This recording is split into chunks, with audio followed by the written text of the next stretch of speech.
Salve, salve, galera. Estamos aqui para mais um vídeo, hein? Tô chegando na área para trazer mais um vídeo aí no canal. Galera, eu vou estar trazendo aí as notícias aí do nosso Mengão, que joga amanhã contra o Sport aí. Chega lá, temos que ir para cima, fazer um bom jogo, ganhar. Se Deus quiser, o Santos também bater no Palmeiras e a gente assumir a liderança, né? Então eu vou trazendo as notícias aí do nosso Mengão, galera. A repercussão aí dessa absolvição do Bruno Henrique, né? Que vai pagar só uma multa. Então a galera, a mídia aí tá revoltada, né? Então já chega deixando o like aí, se inscreve no canal e vamos às notícias do nosso Mengão, hein? Valeu! Foi realizado o julgamento de Bruno Henrique no STJD por suspeitas de participação em manipulação de apostas esportivas e a pena que já tinha sido aplicada de 12 jogos mais multa foi reduzida numa multa de R$100 e acabou o assunto. R$100 mil. Eu falei quanto? R$100. R$100 mil. Pra eles é isso aí mesmo, é não, mas é isso. A gente vai comentar na sequência. Ao contrário da última segunda-feira, quando a sessão foi interrompida após um auditor pedir vista, Bruno Henrique acompanhou o julgamento de forma online e não presencial. Dos 9 auditores, 6 votaram pela anulação dos 12 jogos de suspensão a que ele havia sido condenado em primeira instância há 2 meses. E a favor de uma multa de R$100 mil, formando maioria no pleno. Por maioria de 6 votos, há 2 votos, há 1 voto. Para desclassificar a condenação do 243A, com a aplicação do 191, inciso 3º, combinado com a RGC 65, inciso 5º. Então, a fixação de multa máxima em R$100 mil. A Procuradoria requer a lavratura do acórdão, que será naturalmente devidamente lavrado. Nada mais havendo a tratar, declaro encerrada a sessão do Pleno do STJD. Bruno Henrique foi enquadrado no artigo 191 do Código Brasileiro de Justiça Desportiva, que trata de assuntos ligados ao não cumprimento do regulamento de competições. Não cabe recurso e o caso, na esfera esportiva, está finalmente encerrado. Só o fato de estar aqui diante da Justiça Desportiva, respondendo a um processo como esse, ele já serve não como exemplo só para Bruno Henrique, mas para todos os atletas. Acusado de forçar um cartão amarelo em novembro de 2023 para favorecer apostadores, entre eles o irmão Vander, Bruno Henrique fica liberado para atuar na reta final do Brasileirão e na decisão da Libertadores. Ele ainda será julgado criminalmente. Tenho conversado muito com o Bruno ao longo desses últimos meses. Ele sempre esteve tranquilo da conduta dele, da inocência dele, que ele jamais cometeu nenhum ato que agredisse o futebol brasileiro. Ronaldão, qual é a sua opinião? Porque não só fizeram uma nova votação, como acabou em multa. Tem que ter um advogado bom, né, minha Renata? E eu gostei de ver as palavras do advogado, que ele não cometeu nada, ele nem jogou. Acho que ele nem jogou. Acho que ele nem estava no estádio, né, pelo visto. Mas tem que tomar um cuidado para falar dessa turma, rapaz do céu, mas eu vou castigar aqui. Bobão. Eu estou me sentindo um bobão, depois do que eu vi que foi feito ontem, ainda mais que esse julgamento que eles fizeram. Foram empurrando, e o menino do Curitiba, o Aleph Manga, não teve a mesma sorte, né? O mesmo advogado, uma pena, filho. Você vê como é que é o mundo hoje em dia. E aí estão falando agora que vai ter um julgamento aí, que todo mundo vai esperar, não espere nada pelo jeito. É que isso foi na justiça desportiva, agora tem a justiça comum também. O advogado é muito bom aí, parabéns a todos os envolvidos. O advogado é muito bom, desenvolveu o seu trabalho. Né, o pessoal que estava ali trabalhando também, né, no home office, aquela coisa toda também, fizeram o seu trabalho e o futebol está afundando. E a gente achando só, simplesmente, que era arbitragem. Né? A gente aqui, todo jogo a gente fica arbitragem. Aí quando cai para um outro campo é pior ainda. Então, eu não sei onde vai parar o futebol. Confesso a vocês que eu não sei onde vai parar. Edu Dracena, foram 6 votos para que tudo isso fosse transformado só em multa, absolvido de jogos, de dias e tudo mais, e 3 aí contra. 6-3, Bruno Henrique absolvido, liberado, tá tudo certo. Eu vou estar igual o Ronaldo, né? Tem que medir as palavras aqui, porque nada contra o Bruno, independente, eu não conheço, já joguei várias vezes contra, mas a questão foi da atitude, para mim vergonhosa, para mim lamentável, para mim, sabe, o STJD poderia colocar um ponto final com relação à questão das apostas, questão de você manipular. Só que agora ele escancarou. Hoje todo mundo pode fazer qualquer coisa porque não vai ser julgado. O STJD deu esse exemplo. Qualquer jogador hoje pode fazer isso aí que isso não vai acontecer nada. Ou pode acontecer, porque de repente se não for de um Flamengo, de um Palmeiras, de um time grande que tem condições, vai ser julgado. Então eu vejo assim, lamentável mesmo que esses auditores fizeram, nesse caso do Bruno Henrique. E pediram, um auditor pediu vistas do processo, aí volta na quinta-feira e muda tudo, desfigura. E o advogado do Flamengo disse que não é para comemorar, que já deveria ter acontecido assim e tudo mais. Cicinho. Renata, se tem uma coisa que esse programa passa é credibilidade. Então, assim, nós não podemos passar pano numa situação como essa, porque muitas das vezes as pessoas falam, não, o programa lá é porque é Flamengo, o boom é maior. Sim, se o Flamengo, o boom é maior, o exemplo tem que partir daí. Se parte do Flamengo uma punição, isso demonstra para os outros que não pode ser feito. Então, nós não podemos tapar o sol com a peneira. Isso daí é vergonhoso, exatamente porque a gente, aqui no programa, procura passar o máximo de transparência possível e coisa que não vem daí, coisa que não vem. Nós não estamos julgando o Bruno Henrique. Na verdade, nós estamos julgando a pessoa que cometeu um equívoco e estamos falando disso. E a justiça não cumpriu com a justiça. Então, assim, é vergonhoso. O Flamengo deveria ter sido usado como exemplo porque é grande. O Flamengo provavelmente, e óbvio, não compactua com isso. Mas o seu atleta, Bruno Henrique, acabou errando. Então, a gente lamenta por essa situação. Eu só me dou o direito de pensar uma coisa. E se esse julgamento não tivesse esperado tanto tempo, não fosse na reta final de Brasileiro e Libertadores? Se acontecesse antes, será que os auditores também teriam esse mesmo comportamento, essa mesma avaliação? É só isso que eu fiquei pensando, mas enfim, é apenas uma dúvida que eu deixo no ar e ponto, porque a gente tem o direito de refletir, de pensar, de observar, não é? Mas dentro de campo, amanhã o Flamengo tem jogo atrasado da 12ª rodada, fora de casa, diante do Lanterna Sport, e ainda vai aproveitar para dar aquela secadinha no jogo do Palmeiras com o Santos. Amanhã, o Flamengo visita o Sport na Arena de Pernambuco. Após igualar os pontos do líder Palmeiras no último domingo, a partida deste sábado, atrasada da 12ª rodada, ganhou ainda mais importância. Cada jogo, a partir de agora, vale a liderança do Brasileirão. Então vamos enumerar os fatos. São 7 baixas por convocações às seleções. Alexandro e Danilo com o Brasil, Arrascaeta, Varela e Vinha pelo Uruguai, Carrascal com a Colômbia e Plata pelo Equador. Achou pouco? Então anota aí, mais 4 baixas entregues ao departamento médico. Pedro segue o tratamento da fratura no antebraço direito. Essa semana o atacante retomou o trabalho em campo, ainda usando uma proteção no braço e sem condições de jogo. Além dele, Léo Ortiz também se recupera das dores no tornozelo após estiramento na região. A ideia é ter o zagueiro 100% recuperado antes de voltar a ser relacionado.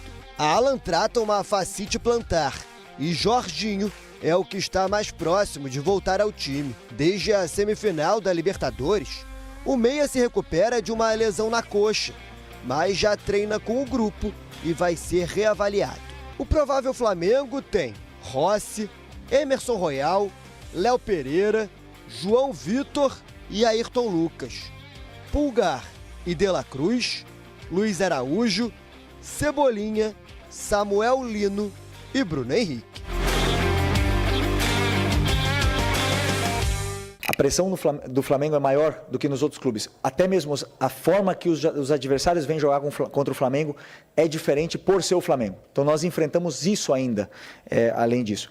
Todos os times eles cometem erros nessas fases decisivas, fases com mais pressão. Mas se de um lado a pressão pelo título é grande, do outro o Sport precisa de um milagre. O único resultado que interessa amanhã é a vitória, que não acontece há 10 jogos. O volante Pedro Augusto, se recuperando de uma lesão no quadril, segue fora.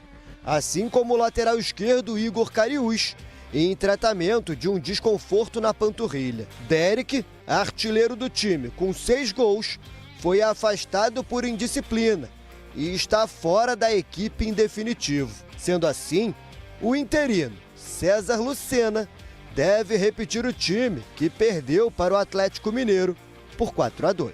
Gabriel, Matheus Alexandre, Rafael Thierry, Ramon Menezes e Luan Cândido. Rivera, Lucas Cal e Lucas Lima. Léo Pereira, Mateuzinho e Pablo. Para agravar a crise, a diretoria vendeu o mando de campo por 3 milhões de reais, tirando o jogo da Ilha do Retiro e levando para a Arena de Pernambuco. Várias coisas desfavoráveis para o esporte e boas para o Flamengo, a começar pela presença do Bruno Henrique, liberadíssimo, não é? E é um jogo que tem uma desproporção, porque estamos falando do segundo colocado, Edu, contra o Lanterna, quase rebaixado. E o esporte, eu acho que ficou 31 rodadas na zona de abaixamento ali, lá na Lanterna, Ronaldo. Nossa, lá embaixo lá embaixo. Então, para você ver realmente a campanha do esporte muito abaixo do que a gente imaginava. Subiu o ano passado para a primeira e, infelizmente, não conseguiu se manter na primeira. Mas o Flamengo não tem nada a ver com isso. Vai jogar não completo, mas com essa força aí que a gente viu. Um time escalado aí, é um time bem competitivo, um time muito forte, até porque o Felipe teve tempo para treinar e, de repente, entrosar esses jogadores. Então, para mim, o Flamengo é muito favorito para esse jogo. Sim, há pouco tempo um Flamengo cansado perdeu para o Fortaleza e agora vai ao Nordeste outra vez e tem pela frente um adversário que não tem demonstrado resistência nos últimos jogos. Exatamente, Renata. Assim, eu tenho um respeito muito grande pelo esporte, pela torcida e é um clube assim sensacional para você trabalhar e não merecia estar numa condição dessa. Mas assim como aconteceu com o Fortaleza, eu não acredito que o Raio também vai cair 2 vezes no mesmo lugar. Então o Flamengo é muito favorito e o esporte tem que fechar a casinha ali para não tomar muito, porque esse ano as coisas não estão boas, não. A sentença que foi proferida para Bruno Henrique está aqui. Por maioria de 6 votos, há 2 votos, há 1 voto para desclassificar a condenação do 243A com a aplicação do 191, inciso 3º, combinado com a RGC 65, inciso 5º. Então, a fixação de multa máxima em R$100 mil. A Procuradoria requer a lavratura do acórdão, que será naturalmente devidamente lavrado. Nada mais a pena tratar. Declaro encerrada a sessão do Pleno do STF. E o Bruno Henrique só deu uma olhadinha para o lado ali, como quem diz será. Enfim, está proferida a sentença e agora sim todo mundo votou. 6 votos favoráveis, 3 desfavoráveis e ele ficou apenas na multa pecuniária. Chico Garcia. A gente tem alguns problemas aí nessa sentença, porque, infelizmente, o nosso Código Brasileiro de Justiça Desportiva, ele não está devidamente atualizado com o momento que nós estamos vivendo em relação às apostas esportivas. E aí, quando você, quando os advogados, eles encontram lá as chamadas brechas na lei ou uma possibilidade jurídica de poder defender a sua causa, eles conseguiram fazer isso nesse caso. Porque o artigo 243, ele diz que o jogador ele não pode prejudicar o próprio clube com a atitude que ele tomou. Na medida em que o Flamengo orientou a tomar o 3º cartão amarelo, a gente pode discutir se isso é ético ou não, mas sabemos que acontece, ele não prejudica o Flamengo. O Flamengo orientou ele a tomar o cartão. Então, esse artigo acaba caindo. O 243A é ele interferir no resultado da partida. Um cartão amarelo interfere no resultado da partida? São esses meandros da lei que os advogados se baseiam para poder entender que ele foi absolvido. Agora, dito isto, todo esse parênteses, perdemos uma grande oportunidade. Porque no momento em que ele combina uma aposta com o seu irmão, ele comete um crime. Inclusive, denunciado e será julgado na justiça comum, podendo pegar 6 anos de reclusão. Mas a justiça desportiva, com base num código que está desatualizado, encontrou um mecanismo de absolvê-lo. Sendo que, inicialmente, ele tinha sido condenado com 12 jogos. Ou seja, tinha base para condenação também. Acho que perdemos uma grande oportunidade de moralizar o que está acontecendo diante dos nossos olhos. Eu fiz uma colocação aqui na primeira parte do programa sobre se esse julgamento fosse em outro momento da temporada, não na reta final de Libertadores e Brasileirão, se talvez teria sido a mesma decisão. A gente não sabe, ouvimos, os argumentos foram colocados, mas assim, realmente é um caso que demorou para ser julgado, que passou por efeito suspensivo, que teve vistas no processo e que chegou a uma conclusão de multa. Outros jogadores, por coisas muito mais leves do que essa, tomaram 2, 3 jogos. Então, eu concordo com o Chico. Infelizmente, a lei é desatualizada, mas a realidade ela não é desatualizada. Esses juízes, auditores, eles sabem o que acontece muito bem nesse meio. E eles poderiam sim ter ido pelo lado moral, pelo lado da justiça, pelo lado da lisura, da ética, porque as provas estão produzidas. O Bruno Henrique, na Justiça Desportiva, está liberado e agora vai enfrentar a Justiça Comum e aí vamos ver o que vai acontecer. Sgarbi, imaginava-se algo diferente, mas o poder é de quem está lá votando e sendo o definidor dessa causa. Eu tomo muito cuidado na hora de comparar o caso do Bruno Henrique com os envolvidos na máfia das apostas, porque, na minha opinião, são coisas diferentes. Deixando muito claro aqui, tá? Porque já começa a cortar, tá passando pano. Muito pelo contrário. Bruno Henrique errou, não à toa foi indiciado pela Polícia Federal e na vara criminal pode ser responsabilizado, porque é fraude. Deixando muito claro aqui. Na Justiça Desportiva, por que eu tomo cuidado na hora de comparar os dois casos? Na máfia das apostas, era uma quadrilha especializada em que o único objetivo dos caras era subornar, era aliciar, para que eles ganhassem dinheiro e o jogador também tomando amarelo. E aí sim, o único motivo do cara ele tomar amarelo, tomar vermelho, era ganhar o dinheiro junto com esses caras. Ele ganhar o dinheiro e os caras ganharam milhões ali, como ganharam a quadrilha criminosa. Então tem uma diferença grande aí entre esse caso e o do Bruno Henrique. Que aí o do Bruno Henrique é um caso de que, óbvio que tá errado, tá? Pelo amor de Deus, óbvio que tá errado. Mas ele toma amarelo, já ia tomar amarelo de qualquer forma para tomar o terceiro, né? E depois enfrentar o Palmeiras, se eu não me engano, que desfalcou contra o Fortaleza, que ia enfrentar o Palmeiras. Ele toma esse amarelo e avisa um familiar que ia tomar o amarelo no jogo e esse familiar se beneficia com isso. Crime, tá? Fraude. Só que na Justiça Desportiva, como o Chico falou, são coisas muito diferentes. Por isso que eu não comparo, por exemplo, com o caso de Aleph Manga, com o caso de Bauerman, que essa era uma quadrilha criminosa que fez a máfia das apostas. Dito isso, uma vergonha, cara, na minha opinião, assim, o Bruno Henrique fazer isso é crime, fraude, crime, Polícia Federal indiciando. Então aí eu não questiono muito a Justiça Desportiva, mesmo achando a pena leve, tá? Mas eu acho que é a culpa desses artigos desatualizados. Só que na criminal a gente tem que ver o que vai acontecer. Edu. Lamentável, eu falei já aqui que não ia dar em nada. Você pega, independente do auditor aí, a gente viu que na internet tem ele torcendo para o Flamengo, com a camisa, independente disso. Eu acho que ele tinha que, de repente, se afastar. Falar, não, eu sou suspeito de julgar esse caso, porque eu torço para um time, eu estou lá, então, de repente, pode acontecer. E aí ele absolve o Bruno Henrique. Para mim é triste, é lamentável, vergonhoso para o futebol brasileiro e para a sociedade. Ele abre um precedente de que hoje todo mundo pode apostar que não vai acontecer nada na justiça desportiva. Na minha opinião, é igualzinho o Sgarbi. É igualzinho o Eduardo Bauman, o Aleph Manga, é tudo igual.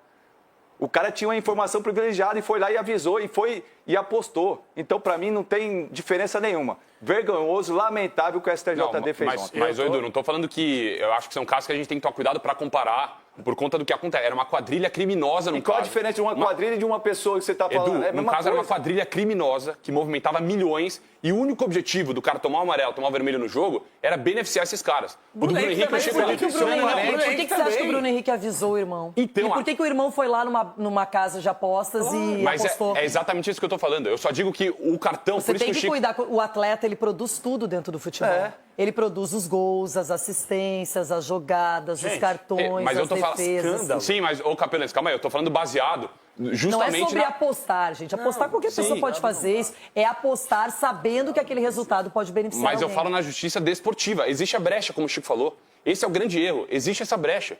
É diferente de um caso e foi indiciado pela Polícia Federal. Aí eles entenderam que não houve impacto esportivo. É isso, é isso. Então, gente, vem cá, só uma coisa. Eu quero deixar claro aqui um posicionamento. Isso é um escândalo.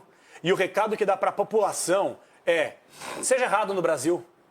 Pode fazer fraude, pode cometer crime, fique à vontade, sobretudo se você for peixe grande. Porque esse caso aí, ele é o puro retrato do Brasil como um todo. Porque se você, que vive em comunidade, é peixe pequeno, não tá na mídia, não tem influência, você tá ferrado até as tampas. Só que se você é bacana, se você tem representação midiática, se você tem contato, se você tem aquilo tudo, você está amparado juridicamente, sempre vão achar uma brecha para passarem pano para você. O que aconteceu? Ah, ok, o Chico explicou perfeitamente. A brecha aqui, a brecha ali. Mas qual é a diferença? Eu sei que são situações diferentes em relação ao que o Nino Paraíba fez, ao que o Bauerman fez, só que o Bruno Henrique tinha uma informação privilegiada e usufruiu dessa informação para beneficiar outras pessoas e prejudicar outras pessoas envolvidas nisso. Tinha base para condenar. Base para condenar. Então, desculpa. Ele foi condenado numa primeira instância. Então tinha base para condenar. O que aconteceu? Um escândalo que aconteceu. E um ponto assim, Renato, que eu vejo, não é a questão do Flamengo, não falou para ir lá tomar. A conversa com o irmão dele era um mês antes. Batom na cueca, velho. Um mês antes. Batom na cueca, irmão. O Flamengo falou para tomar contra o Santos. Peraí, um mês antes ele já tinha 2 cartões acumulados? Tinha. Tem que ver isso aí. Mas o fato é que o Flamengo pede para ele tomar o terceiro. Então orienta ele a tomar o terceiro. E aí o tribunal, a procuradoria não vai denunciar o Flamengo? Não, porque isso acontece. Mas o Flamengo pedir para ele tomar o cartão, beleza. Não, o problema é ele passar isso informação. Acontece, mas é quem é que chega em público e fala isso? Sério? Quem fala isso? O clube. Sério, me diz assim, qual é o clube? Eu já vi jogador falando, eu ia sair, não sei o quê, eu ia pra data FIFA, beleza. Mas quando que o clube publicamente pede pra... eu pedi pra um atleta. Não tem isso. Lamentável. Escândalo. Enfim, gente. O problema, Renato, é que agora cria-se um parâmetro também. Esse é o ponto principal. Isso sim. Quando você absolve um atleta por essas circunstâncias, que o Chico muito bem explicou, a margem da lei, brechas e situações de não impacto no resultado da partida e tudo mais, vai se criar parâmetros para que outros façam a mesma coisa e o julgamento, que deve ser exemplar, passa a ser frouxo, como foi esse. Já vou acionar Everton Guimarães, diretamente de BH, lá em Minas. Everton, qual foi a sua conclusão sobre esse julgamento do Bruno Henrique, que está liberado e ficou com multa de R$100 mil? Então, Renata, em primeiro lugar, no auge da minha ignorância jurídica, né, você inocenta e cobra uma multa, né? Um negócio meio louco. O Chico foi bem, porque o Chico explicou, e ontem também o nosso diretor-geral de conteúdo do Grupo Bandeirantes, Rodolfo Schneider, no Jornal da Band, ele fez um comentário que é autoexplicativo. Autoexplicativo. E ele fala lá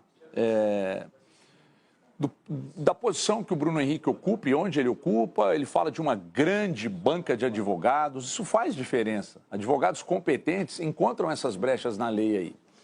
Nós estamos falando de questões imorais e ilegais, né? As duas coisas se encontraram nesse caso aí, a imoralidade com a ilegalidade. E no final das contas, Renata, de fato abre um precedente muito perigoso mesmo. E eu não consigo separar a atitude de um jogador que se meteu com uma quadrilha de um jogador que favoreceu a família. As provas são muito contundentes. E o STJD tem olhares diferentes para situações muito parecidas, né? Porque, por exemplo, lá em 2009, o Valdívia, jogando pelo Palmeiras, forçou um cartão e tomou 2 jogos do STJD. Não, ele forçou, então o STJD foi lá e meteu 2 jogos nele. Então os anos se passaram, né? E aí o STJD, com uma baita banca de advogados que o Bruno Henrique tem, o STJD entende que ele é inocente. Baseado exatamente nisso que o Chico falou. Então nós temos que enxergar essa situação do Bruno Henrique pelo lado da imoralidade e da ilegalidade. A justiça, ele já foi condenado em primeira instância, a justiça comum ainda segue com o processo e o STJD entende que ele é inocente, mas aplica uma multa de R$100 mil. Ou seja, nós fazemos de fato diariamente papel de otário, né? Eu confesso que eu estava até curiosa, ansiosa para ver esse julgamento e esperava outra decisão, mas realmente eu pensei, não é possível que os caras vão fazer mudar tudo, e mudaram tudo mesmo. Porque tiraram os jogos e ficou na punição. Aumentou a multa de 60 para 100 mil e nada. O curioso é que antes do julgamento tudo podia acontecer, né? Ele podia ser absolvido, ele podia aumentar a pena, podia manter a pena, tudo podia acontecer. E eles, eu juro assim, eu usei aqui o embasamento jurídico, mas eu juro que eu não acreditava nisso. Eu não acreditava numa absolvição praticamente completa. Chico, o grande problema, além do precedente que o doutor fala, na minha opinião, o grande problema é a postura do Flamengo também. Que o Flamengo é um time com maiores torcedores do Brasil, maior número de torcedor, enfim. Cara, o Flamengo nas redes sociais, meio comemorar, colocar postzinho, ídolo do clube Regata de Flamengo. Cara, o futebol, nada influencia mais criança no Brasil do que o futebol. É um caso sério. Apesar de que é diferente, na minha opinião, da máfia das apostas, e quando eu falo de julgamento de pena, é um caso seríssimo. Então, na minha opinião, a postura institucional do clube tinha que ser outra, tá? Deixando muito claro aqui. Quero ver o julgamento semana que vem do Vitor Roque. Só para deixar claro, uma coisa não tem absolutamente nada a ver com a outra em termos de assunto, só que o problema é que Flamengo e Palmeiras estão numa guerra fria. Sim. Eles estão fora de campo. Nem tão fria assim. Não, mas porque tá Sim, um nos do lado bastidores. provoca, o outro provoca. E aí essa guerra, entre aspas, ela tem que ser só no âmbito do futebol, desportivo, de batalha, de disputa, de jogar bem, de batalhar por títulos. Mas é culpa do Flamengo também, né? O Flamengo está se transformando num clube desprezível. Não digo na questão institucional, nas atitudes dos dirigentes. É problema na lei do mandante, MP 984. O Flamengo sempre quer uma coisa diferente. É problema na Libra, o Flamengo tem uma coisa Bloqueia o diferente. dinheiro. N questões aqui, N questões que a gente fica debatendo. A gente está no momento falando sobre a união dos clubes. O Flamengo está sempre só pensando no umbigo dele. Eu sei que o torcedor fica bravo, vocês são contra o Flamengo, anti o Flamengo. Não é isso. O Flamengo faz tudo o contrário que todo mundo pensa. Ronaldão, qual é a sua palavra preferida no programa? Essa mesa, vamos para Esporte Flamengo, Edu Dracena. É a torcida ou o que vai acontecer? O que você quiser. 2-0 Flamengo. Capela. O presidente do esporte, o Yuri Romão, até lamentou, vendeu para a Arena Pernambuco. Os caras estão nem aí pro jogo. 4-0 pro Flamengo. Cicinho. 5-1 Flamengo. Ui, Chico. 4-1 Flamengo. Marco Aurélio Cunha. 3-0 Flamengo. E aí, Ronaldo? 3-0 Flamengo também. E vocês, Gary? 2-0, Mengo. Então eu vou com o Everton Guimarães, tá aqui, ó. Qual é o seu palpite, Everton? Renato, o presidente entregou o cargo lá. Tem outros clubes aí que tem gente querendo que o presidente entregue também, hein? 5-0 Flamengo. 3-0, vou com o doutor e com o Ronaldão. 3-0 para o Flamengo. Agora, Santos e Palmeiras. Sgarbi. Santos vai ganhar e não vai cair. 1-0 Peixão. Rona. 2-0 Neymar aí, ó, pro Santos. Marco. 1-1. Chico. 3-1 Palmeiras. Cicinho. 2-1 Palmeiras. Capela. Palmeiras vai ganhar, mas vai ser 2-1 pro Santos. Torcida. Dor no coração, 1-0 Palmeiras. Eu tô com o Cicinho, 2-1 pro Palmeiras. E você, Everton? 2-1 Palmeiras. É isso, finalizamos. 15 segundos. Ó, na hora, certinho.